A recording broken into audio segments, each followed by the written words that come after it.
Les modes de génération, bon, on a déjà vu qu'on pouvait ajouter des éléments, donc c'est ce qu'ils appellent des constructions de suite par extension, ou on peut parfois construire une liste directement à partir d'une formule. Alors on va voir quelques exemples, ils vous en ont mis ici, on peut même faire en mettant des tests, vous voyez. Alors, voyons des exemples, ce sera plus parlant. Donc, je reviens à ma page internet.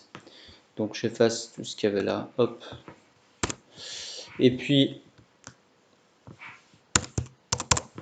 bon, bref. Je veux pas. Alors, c'est pas grave, je me remets ici. Donc, si je veux constituer une liste avec une formule, alors, liste égale. Si je veux, mettons, mettre tous les nombres de 5 à 11, eh bien, je vais faire comme ça.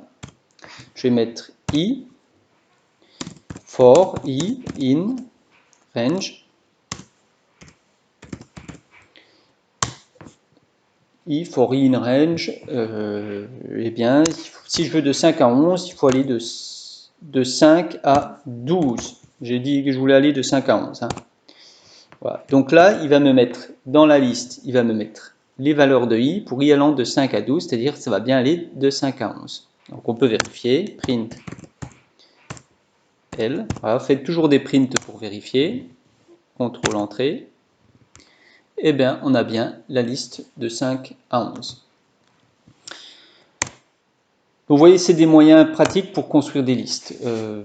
Si on veut, par exemple, faire un tableau de valeurs pour une fonction, alors je vais définir une fonction f de x. Alors, une fonction, ça se définit comme ça. Def f de x, deux points, et on retourne, return la valeur, donc c'est 2, si je mets, mettons, 2x carré moins 3. Alors, 2 fois x étoile étoile, c'est pour le carré. Là, ça correspond à 2x carré moins 3. Donc j'ai défini ma fonction, je vais pouvoir m'en servir après. Si je veux faire un tableau de valeurs et le mettre dans une liste, eh bien, qui va, mettons, de 0 à 10, L égale, eh bien, je vais mettre f de i, for i in range. For i in range quoi? Je veux faire parcourir de 0 à 10. Donc ça, il faut que je mette for i in range 11. Sinon, ça va être de 0 à 9. Voilà. Et donc là, ça doit être bon. Print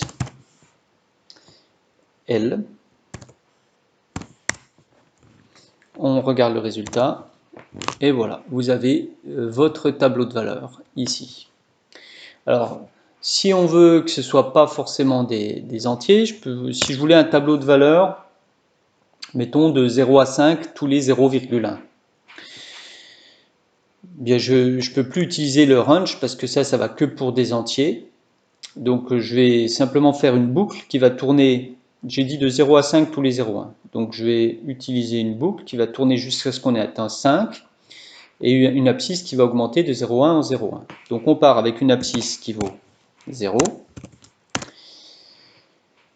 Je vais commencer à créer ma liste vide pour pouvoir ajouter petit à petit tous les éléments de ma suite. Donc, L égale, et puis je vous ai dit qu'on tournait tant que x, while x inférieur ou égal à 5.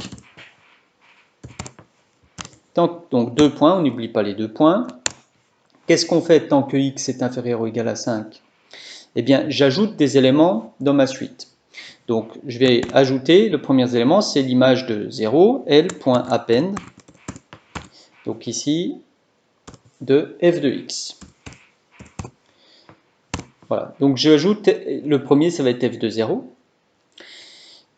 Et puis, bien sûr, le coup d'après, il faut qu'il ajoute f de 0,1. Donc, je vais augmenter x égale x plus 0.1. Voilà. Donc là, quand ma boucle a fini de tourner, il arrive à 5. Il rajoute l'image de 5. Ensuite, ça fait 5,1 et la boucle s'arrête. Donc normalement, j'ai toutes mes images de 0 à 5. Donc on va faire print L. Et on va regarder ce que ça donne. Et voilà, je me retrouve ici avec ma liste de toutes mes images de 0 à 5, tous les 0,1. Alors en fait, là, il y a des erreurs d'arrondi dans Python parce qu'il ne sait pas travailler avec 0,1. 0,1, ce n'est pas un nombre qu'on peut écrire sous forme de puissance de 2. Donc il y a une légère erreur qui se crée et au fur et à mesure, il y a de plus en plus d'erreurs hein, parce qu'il ajoute 0,1 plein de fois. Donc voilà, c'est des erreurs d'arrondi, mais si vous faites le calcul, là, ça va faire 47. Hein, si vous faites le calcul à la main. Donc voilà quelques exemples. Alors maintenant, vous avez dans le PDF que je vous ai donné, si je reviens dessus, vous avez ici des exemples, des questions et différentes façons de créer les suites. Par exemple, générer la liste des entiers compris entre 1 et 200. Eh bien, vous voyez, ils utilisent la fonction list. On aurait pu mettre aussi égal, bah voilà, c'est fait ici, x for x in range 201. Donc voilà, ça vous montre plusieurs exemples. Et regardez ça. Ensuite, vous aurez des exercices à faire et que vous pourrez tester, bien sûr, sur la console Python de votre livre scolaire. Là, je vous ai montré comment y accéder. Voilà.